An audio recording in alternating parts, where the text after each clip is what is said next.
আবার একটা নতুন ভিডিও নিয়ে আসলাম বাথরুম প্লাম্বিংয়ের। বাথরুম ছোট্ট বাথরুম, সেরকম কোনো বড়ো কাজ না, ছোট কাজ। সেটা হচ্ছে দুটো ট্যাপ হবে, শাওয়ার আছে এতটুকু, পাশে একটা বাংলা প্যান আছে, বাংলা প্যান এবং ট্যাপ এবং একটা হেলথ ফ্ল্যাশ ট্যাঙ্ক।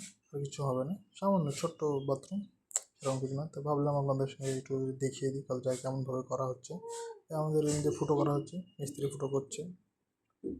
ফুটো করা ওই পারে আপনাকে ফুটোটাও দেখিয়ে দিচ্ছি কেমন ফুটোটা করছে, কোথায় একটা ফুটো, দুটো ফুটো হবে, পাশে একটা একটা মোটরের জন্য, একটা ট্যাঙ্কির জন্য। যেটা ফুটো হলো সেটা আপনার ট্যাঙ্কির ঢুকবে ইনলেট, আর একটা যেটা ফুটো এটা হচ্ছে সেটা হচ্ছে আপনার মোটরের ইনলেট। মানে বাথরুমের মধ্যে দুটো ট্যাপ থাকবে, সেটা হচ্ছে একটা ট্যাঙ্কির আর একটা হচ্ছে মোটরের।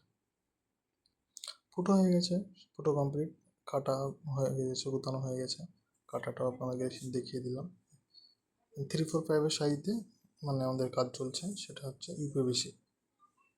আমাদের মিস্ত্রি একদম কাজ করছে, লাগানো হয়ে গেছে।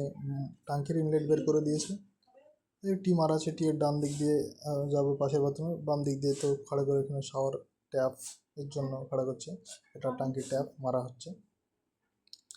আর পাশেরটা আপনার ওই পাশে যে একটা ফুটো করে পাইপ বের করা আছে, সেটা হচ্ছে মোটর ইনলেট। এই কাজ পাশের বাথরুমটা আপনাকে দেখিয়েছি, পাশের বাথরুমটা কাটা গুতানো হয়ে গেছে, শুধু পাইপের কাজ করলেই হয়ে যাবে। আমাদের কাজ প্রায় পুরো কমপ্লিট। পাইপে প্লাস্টারও করে দিয়েছি, টাইলস কত দূর হবে দেখতে পাচ্ছেন, দাগ দিয়ে আছে তো টাইলস হবে। ওপর খান ভালো করে প্লাস্টার করে দিয়েছি। এমন দেখতে পাচ্ছেন দুটো ট্যাপ, শাওয়ার, এতটুকু, আর কিছু নেই। পাশে একটা বাথরুম আছে, পাশের বাথরুমে সেম একটা ট্যাপ, একটা হেলথ ওয়াশ, ফ্ল্যাশ ট্যাঙ্ক। কেমন হয়েছে অবশ্যই সবাই জানাবে।